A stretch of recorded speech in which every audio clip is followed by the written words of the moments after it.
Il a 53 ans aujourd'hui, mais cela fait maintenant 8 ans que personne n'a pu l'approcher à part les médecins et sa famille. Michael Schumacher, le septuple champion du monde de Formule 1, victime d'un accident de ski en décembre 2013, aurait toujours d'importants problèmes cérébraux. Son fils Mick tente de suivre sa trace, même si c'est toujours l'omerta sur l'état de santé de son père. Reportage de Thibaut Gonzalez et Florenberg. And through the chicane for the last time goes Michael Schumacher. He takes his fourth win of the season. Il a longtemps été au sommet. Montreal, and it's really a Michael Schumacher day. Michael Schumacher dans la F1 représente un monument. Le baron rouge, c'est le Kaiser. Un compétiteur hors pair qui a établi de multiples records. Position, victoire, titre, 5 de suite, rien ne lui échappait. Pendant des années, le pilote allemand a pris tous les risques, mais c'est un banal accident à ski en 2013 qui a bouleversé sa vie. C'est un destin en cela qui est absolument inimaginable.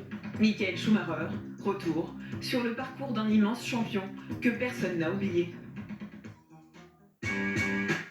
Issu d'une famille modeste, il se passionne dès le plus jeune âge pour le sport automobile. Son père lui bricole un petit karting à partir d'un moteur de 11 à gazon. Ses parents cherchent alors un moyen pour que Michael puisse s'entraîner sur un circuit.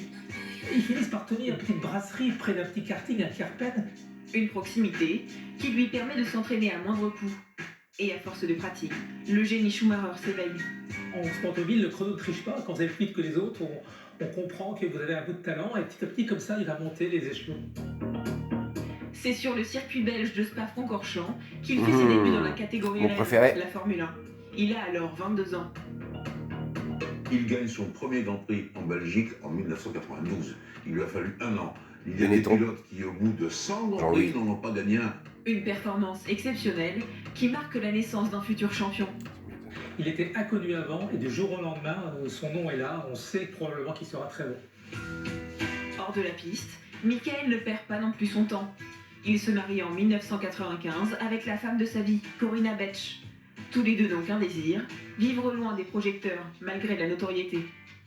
Les journaux à sensation allemands vont chercher des amants, des amoureux, des aventures, mais il n'y en a absolument aucune. C'est la famille modèle par excellence. C'est désormais sous les yeux de sa femme qu'il excelle sur les circuits du monde entier. Avec Benetton, il arrivera à décrocher 2 titres mondiaux. Mais surtout, ce qui va marquer, c'est sa période Ferrari après. Ferrari n'est absolument rien. Ferrari est dans le trou. Et il va arriver à avoir 7 titres, ce qu'il avait à l'époque jamais encore été fait. Oui, Ferrari dans le trou. Cette voiture, c'est incroyable ce qu'on a réussi à faire. En 2012, après un rapide passage chez Mercedes, le septuple champion du monde, devenu multimillionnaire, décide de rendre définitivement le volant. Mais le pilote, accro aux sensations fortes, n'arrête pas le sport pour autant. Il lui manquait l'adrénaline de la vitesse.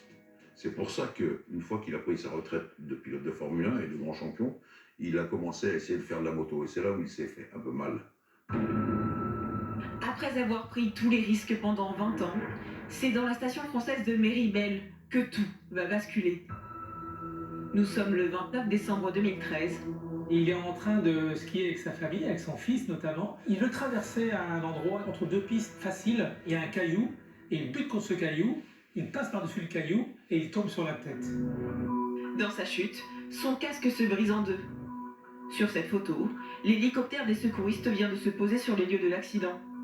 Ces derniers remarquent alors une plaie importante sur le crâne de Schumacher. Il est immédiatement transporté vers le CHU de Grenoble. Son état est dans une situation critique sur le plan de la réanimation cérébrale. Pour le moment, on ne peut pas se prononcer sur le devenir de Michael Schumacher. À partir de ce moment, les informations sur l'état du pilote sont filtrées. Son épouse se rend quotidiennement à l'hôpital en évitant les journalistes. Michael est hospitalisé pendant plusieurs semaines. Sans nouvelle d'une quelconque amélioration, la planète entière est sous choc. Plus de 300 Grands Prix, des pointes à 330 km/h et qui tombent en ski à 2 à l'heure. Je n'arrivais pas à croire ça. Et ses fans non plus. Pour le soutenir dans ce nouveau combat, ils se réunissent par dizaines devant l'hôpital et hissent les couleurs de son écurie fétiche. Ça peut Joué, l'aider les gars. à se battre. Bien joué, bien Savoir que joué. tous ses supporters sont là. En juin, le pilote est transféré en toute discrétion à Lausanne, dans un établissement spécialisé en neurosciences. avant de regagner son domicile au bord du lac Léman. Un lieu impénétrable que Corinna transforme entièrement pour accueillir son mari. Elle va quelque part refaire un cocon, sauf que c'est un cocon médicalisé. Depuis 8 ans, aucune information officielle ne filtre sur son état de santé. Michael Schumacher ferait face à d'importants problèmes cérébraux. On doute même qu'il y ait la moindre connexion entre Michael et les gens qui l'entourent. Un triste sort pour le pilote qui soutenait l'Institut du cerveau et de la moelle épinière à Paris, comme ici en 2004. Il a défilé dans les rues de Paris, il a levé des fonds en permanence. Un combat que le champion poursuit sous le regard de ses enfants. Gina Maria, sa fille, cavalière professionnelle, et Mick, son fils, qui vient de faire de modestes débuts en Formule 1. Mick Schumacher, lui, il a fait sa première saison de F1. Bon, elle n'a pas été formidable, mais attention, la voiture était loin d'être formidable aussi, c'était même la plus mauvaise. Mais peu importe l'écurie ou la voiture, le fils est fier de suivre la trajectoire de son père. Je suis vraiment heureux d'avoir ramené le nom de Schumacher en F1. Même nom de famille, même minois, et bientôt même écurie. Mick deviendra pilote de réserve chez Ferrari pour la saison 2022. On a l'impression de revoir le père. Et les fans s'identifient en plus à lui. C'est comme si c'était un prolongement du père. Un père qui célèbre aujourd'hui ses 53 ans et dont le nom résonne encore dans les paddocks.